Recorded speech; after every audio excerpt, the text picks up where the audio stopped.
Franchise tags are officially on the books. Miami keeps a couple of their key players, and one hell of a trade. Welcome to the What Would Shula Do show. This is a Miami Sports Music Podcast Network production. Be sure to visit us at miamisportsmusic.com/podcast. And be sure to follow us on Facebook, Instagram, and Twitter at Miami Sports Music. Now sit back, relax on whatever listening device you are on, and enjoy the Miami Sports Music Show. Things are happening, people. Franchise tag deadline was yesterday. We're going to get into all that. We're going to get into what, in my opinion, is a monster steal of a trade. Miami just made a bunch of stuff. So good to be with everybody. As always, fins up. DWA in the building. Welcome to the Miami Sports Music Podcast Network. So first things first, let's get it out of the way. Vince Beagle. Miami's retaining Vince Beagle. For those of you who don't know, Vince Beagle missed the entire season with an ACL tear last year.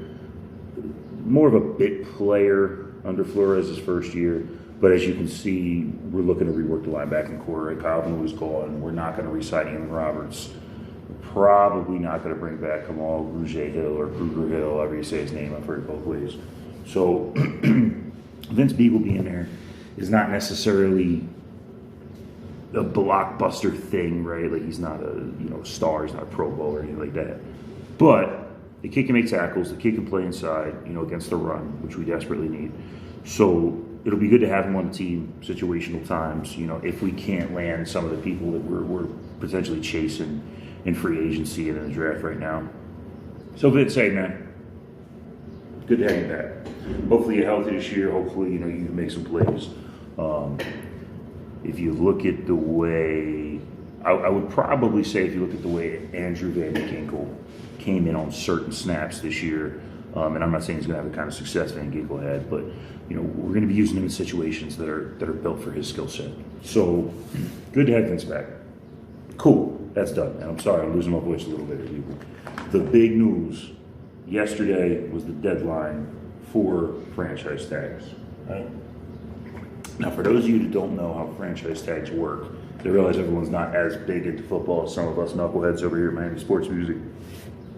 There are three different types of franchise tags. The one you're going to see the most is the non-exclusive franchise tag. So essentially what that means is you're trying to work out a deal with a player. You may not have the money, or you may not be able to come to an agreement for a long-term deal. You slap a franchise tag on the player.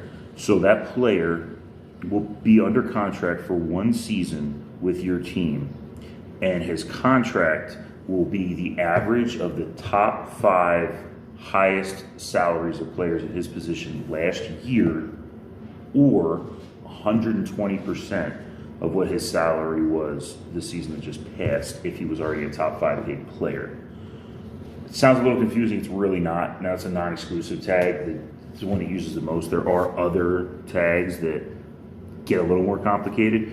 Sometimes you see a situation like Kirk Cousins or Julius Peppers or some notables that come to mind, where players tag multiple years in a row, and there are escalations for his salary in that case, right? It's not just the same deal, but the top 5 are 120%. There's like a kicker that goes in there. But long story short, what a franchise tag really does is it allows a team to keep a player for 1 extra year. Now, some players really don't like this because they want to cash in and get a big deal. Dak Prescott, for those of you paying attention, he just signed a massive contract extension.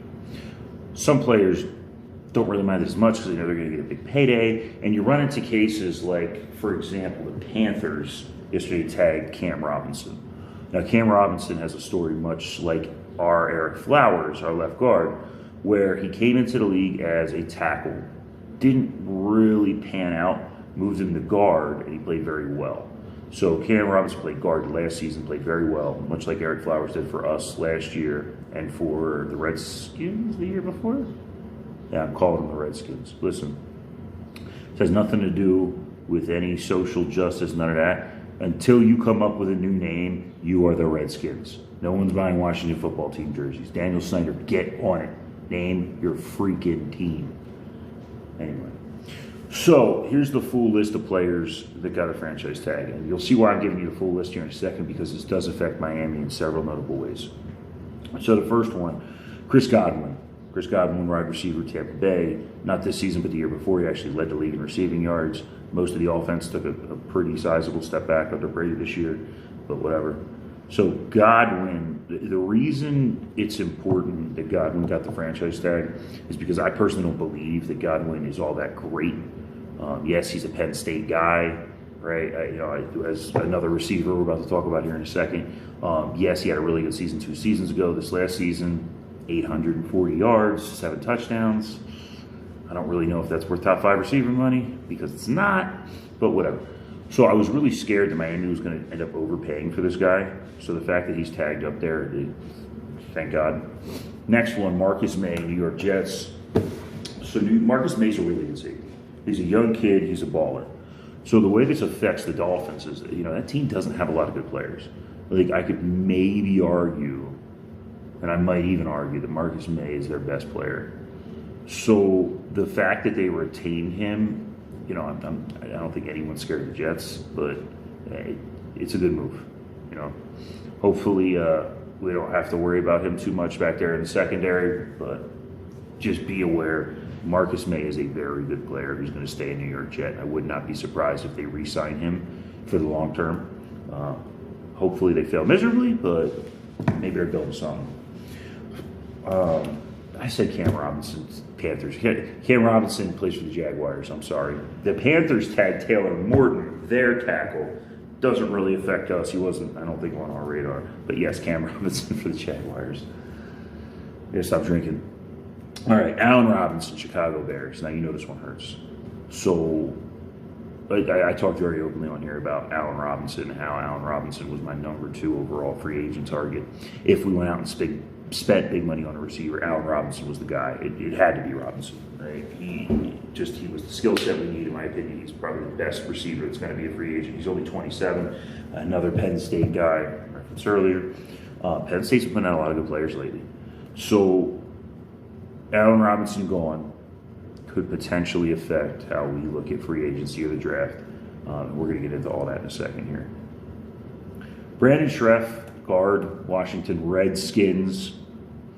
I like Brandon Schreff. I don't think we were going after a guard right now, especially with Kinley and Flowers. But hey, good for him. Let the man get paid. I think Washington's building something out there. We'll see what happens. I don't think anyone gives Terry McLaurin the love he deserves, but I think they're slowly putting together a good team. So we'll see. Justin Simmons, Denver Broncos. Simmons is a really good safety. Again, Simmons would have been nice to have on our team, but I just don't see it with the money and stuff he's going to make. Denver's an interesting one. Denver is kind of all over the place. Like, they really need to retool their defense, but they're also potentially a team that could go all in on a quarterback. Keep that in mind when we talk about this trade the Dolphins just made in a little bit here. Leonard Williams, New York Giants. If you guys remember, Leonard Williams was a top pick for the Jets a couple of years ago. I want to say it was like a top 5 pick. And as always, the Jets just can't get it together. So they ended up letting Williams go. Williams put together a really nice season for the Giants last year.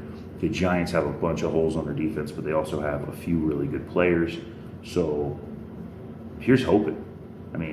So Leonard Williams is actually an example of a guy that has been franchise tagged 2 years in a row. He had 11.5 sacks last year. Because of the escalation clause on the franchise tag, he's actually going to make almost $20 million this year. So good for him. Like, it's a huge payday for a defensive lineman. Not Aaron Donald, like, or nothing like that, but hey. Marcus Williams of the Saints. You guys might remember Marcus Williams as the guy that missed the tackle on Stephon Diggs in the Minnesota Miracle.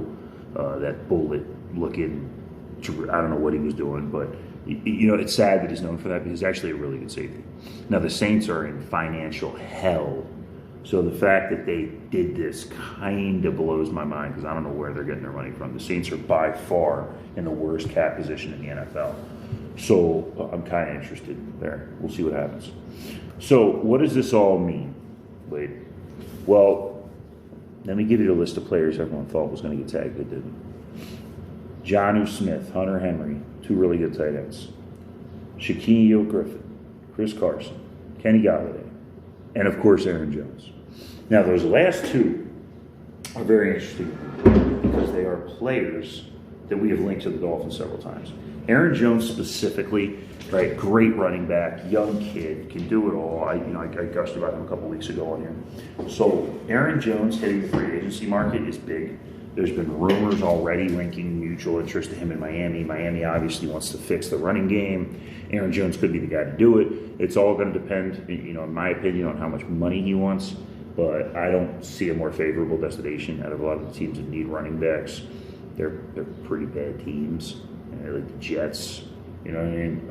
I think that we should be on the top of Aaron Jones' list. Now, again, I don't want to overpay for the kid, so we'll see what happens there. Kenny Gallaudet is an interesting one.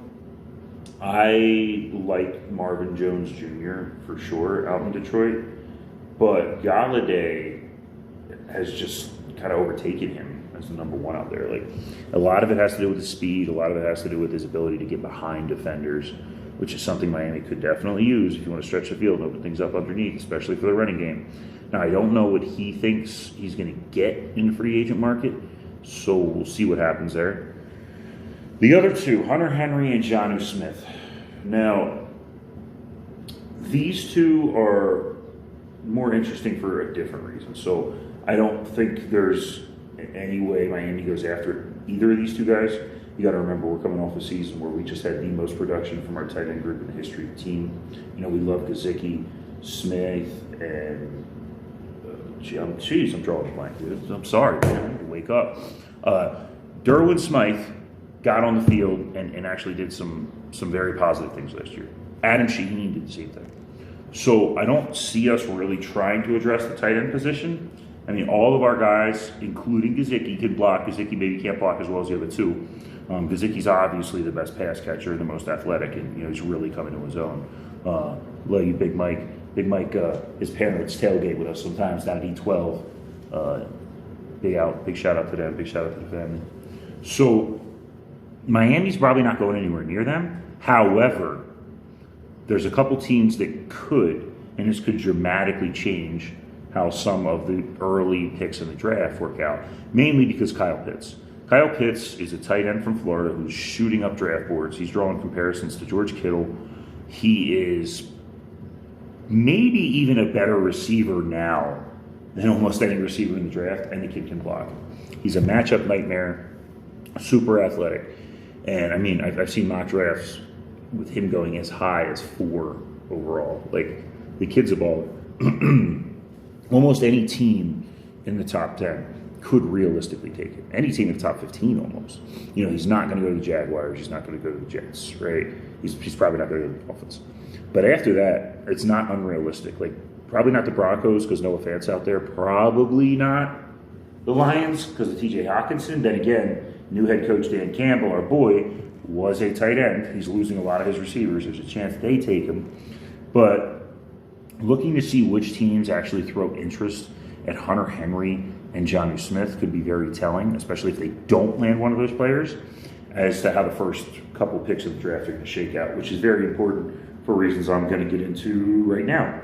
So I know I've been doing free agency profiles here, and I really wanted to save some of this draft stuff until after the draft itself, or not after the draft, after free agency itself. So we had kind of that little window leading up to the draft. Free agency officially kicks off in a week or so. I think it's 16th or 17th. So around this time next week, we're going to have a lot more to talk about free agency-wise.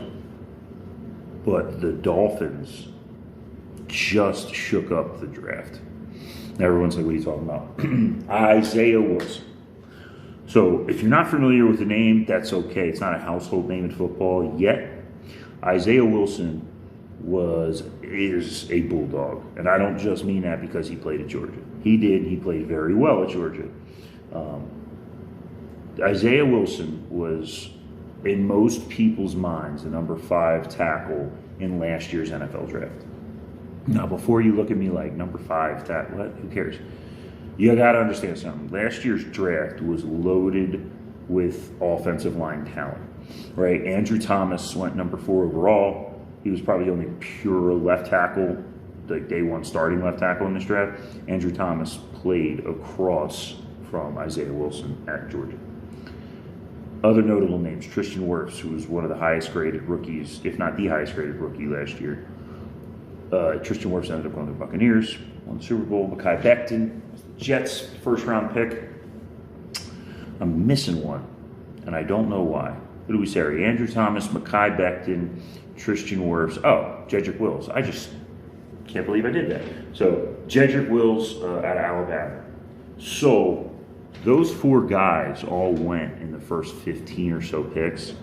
Isaiah Wilson was a guy I actually thought we had a shot at. Now, we ended up taking our boy, Austin Jackson, and I was a big Austin Jackson fan, right? But a lot of people thought that Isaiah Wilson could go ahead of Austin Jackson. So 5'6", whatever you want to call it. Obviously, I love Austin Jackson. Hopefully, y'all do too. I think he had a great rookie year. Isaiah Wilson ended up being drafted by the Titans. So there were some off-the-field things. A lot of it's speculation, so I don't want to get super into it. He did get cited for a DUI in September of last year. Not the end of the world. Everyone makes mistakes. Apparently, there were some butting heads with the coaching staff. But this is a guy that Miami really liked. Flores specifically really liked him coming into the draft last year. The kid's a mauler on the field. He grew up in Brooklyn. He went to the same high school, I should say, as Flores. So you're looking at a tough guy with size. Remember, for those of you that don't know, obviously our scheme's a little different, but traditionally speaking, a left tackle is a better pass protector because they protect the quarterback's blind side. Now, Tua was left-handed. It's a whole different thing for us. But your right tackle, which is what this kid played, is historically a little bit better of a run blocker, right? Because when they want to run off the edge and you have a guy on one side that his skill set is pass protecting, you like to run behind that big, nasty offensive line. So Isaiah Wilson, because of some of this off-the-field stuff, right, the Titans were done. They wanted to move on. And as much as I thought the Titans were moving in the right direction, they made a couple knucklehead moves like this lately that, who knows? Like, I really don't believe they should have released Jonnu Smith. So what we just got is a 22-year-old right tackle.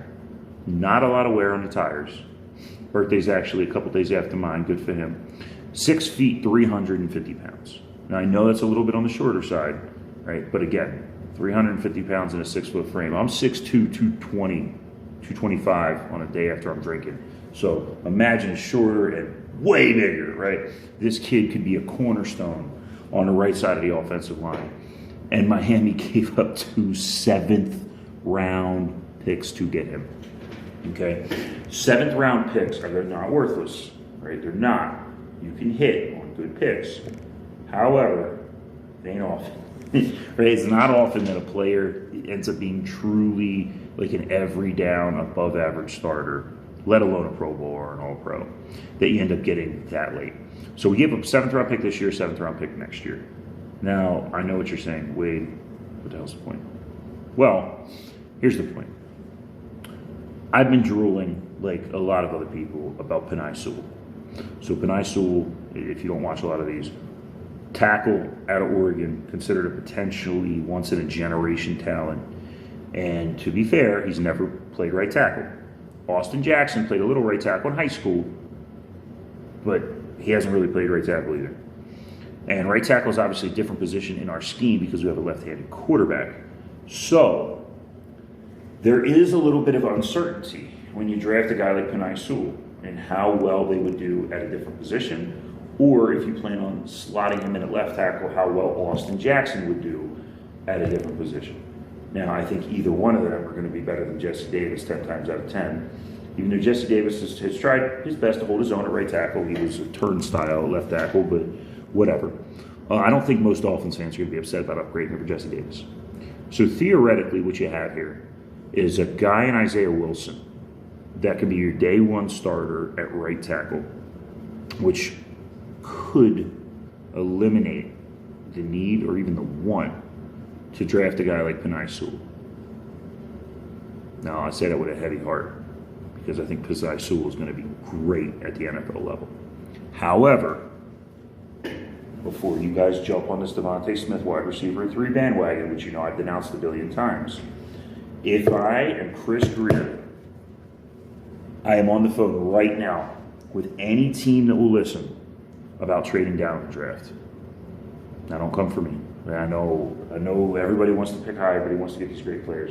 What you got to understand right now is what Miami needs and what's available at the top end of the draft are not necessarily the same thing. You got the top 2 picks should be Trevor Lawrence and then Justin Fields or Zach Wilson. I personally think Justin Fields is a little better, a little more accurate, but whatever. The 3rd pick right now is us. Should be Sewell. And then the next couple guys are going to be kind of all over the place.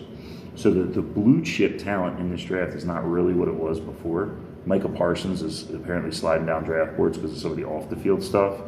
You know, you got a guy like Gregory Rousseau who didn't play all last year. You know, Caleb Farley, Patrick Surtain are good talents. We just spent a lot of money at corner. So unless we plan on moving on from Byron Jones right now, I don't see that happening. You know, and I don't think we're going to move on from Byron Jones. You know, while his play wasn't what I was hoping for last year, you know, he did play well, just wasn't living up to the contract. So I think we're going to give him another shot. So what does it all mean? Well, here's the deal. I don't see us drafting a corner because Noah Benogany in the first round last year, Byron Jones, I don't see it happening. We're not drafting a quarterback, obviously. I don't want to hear it. If anyone thinks it's funny to joke about that, you go away. If we're not drafting Penei Sewell, who do we draft? Well, Gregory Rousseau is an option. I don't think he's worth the number 3 pick. Micah Parsons is an option. I think the way he's sliding down boards right now, we can get him a little later. So we need to be trading down.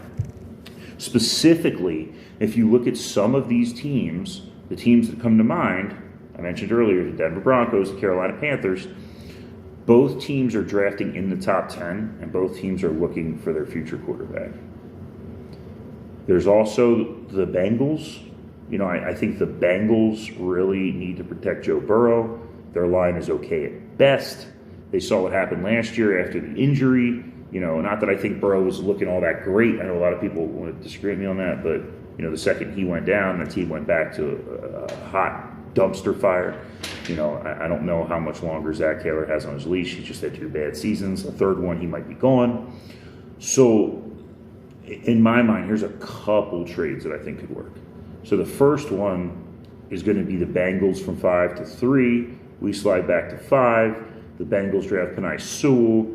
Then at 5, we can start talking about a guy like Jamar Chase.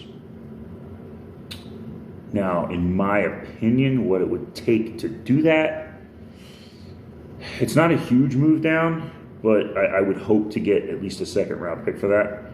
Now, because the Bengals are drafted pretty high in the 2nd round this year, it might end up being like a 2nd-round pick next year. The thing you have here is leverage, right? So if the Bengals really think they can get Sewell at 3, what they need to understand is that one of these other teams might be trading up to do the same thing.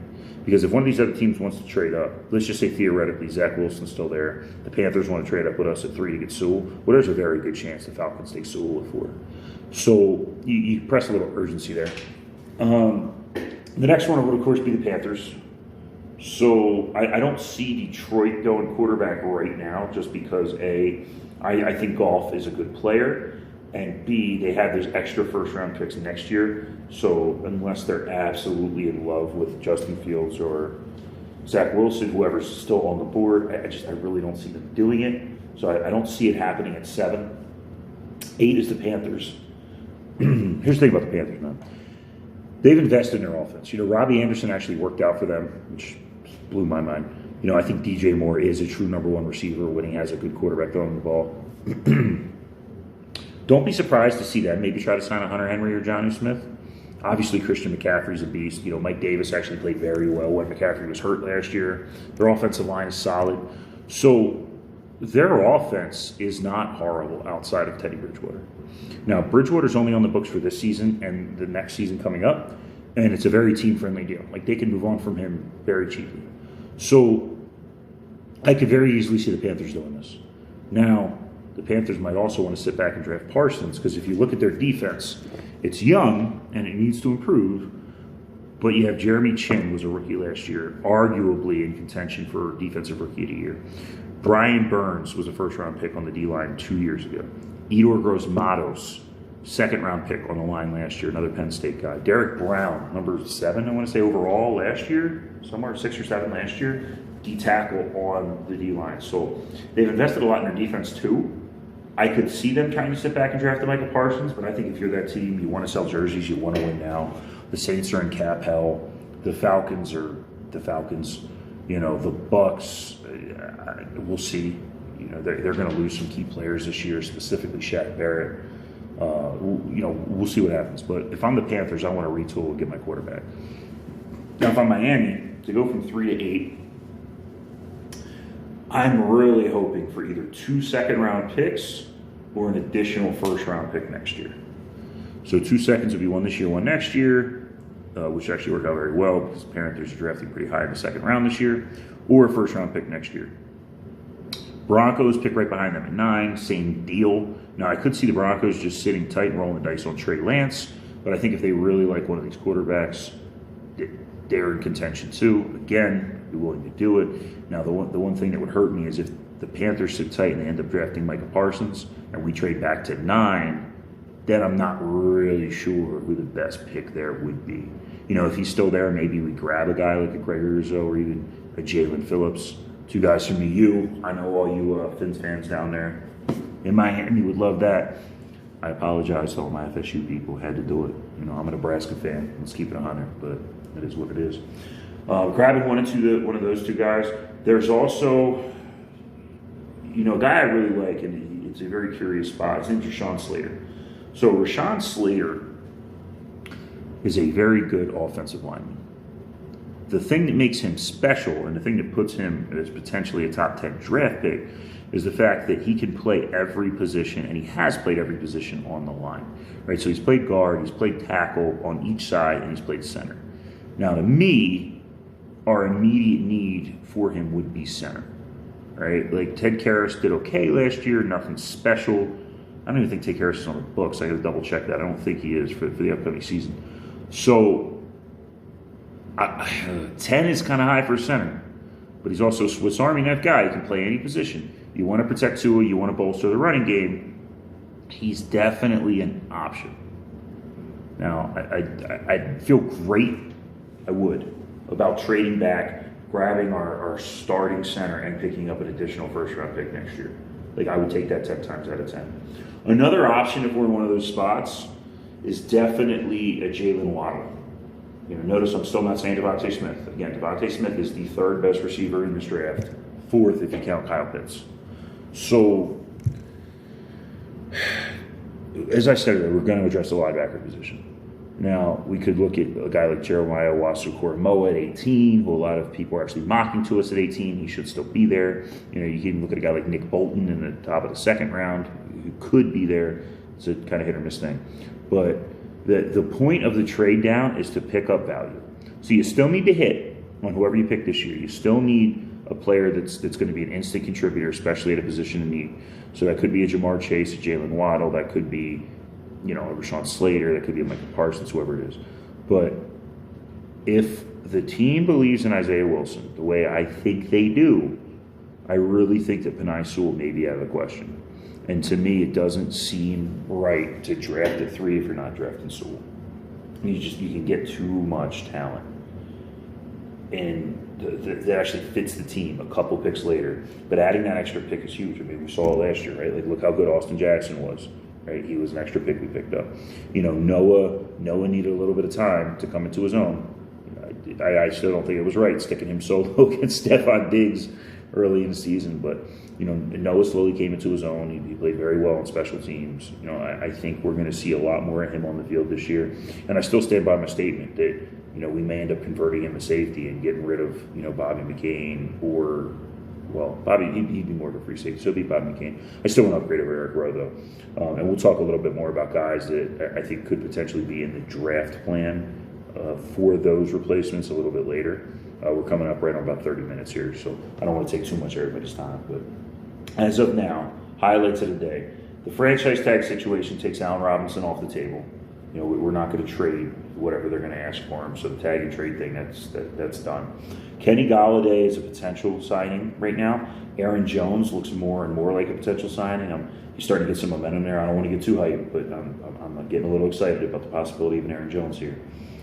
our trade for Isaiah Wilson might be the best move that a team makes this offseason. I mean, 2 7th-round picks, one this year, one next year, for a guy that was just taken in the first round this year, or I should say last season, has a ton of talent, and it could shake up the entire draft. So, Mr. Greer, get on the phone. Let's field some offers. Let's see what we can get. I hope to see everybody in Cleveland for the draft. We'll see. Still waiting on official news from the team and how that's going to go. In the meantime, fins up. As always, check out the other Miami Sports Music podcasts. Check out the Miami Sports Music Shop. Grab you some DWA gear. Check out our store, the What Would Shula Do store, link on the bottom. We just added some phone cases, some cool stuff in there. Grab some What Would Shula Do stuff. Thanks for the support. You know, I hate being that guy, but if you could, please share, watch the videos, like them, subscribe, all that wonderful stuff. Send them to your friends. Have a great day, everybody. Have a great week. Fins up. We'll be back here next week with hopefully some free agent news. Peace.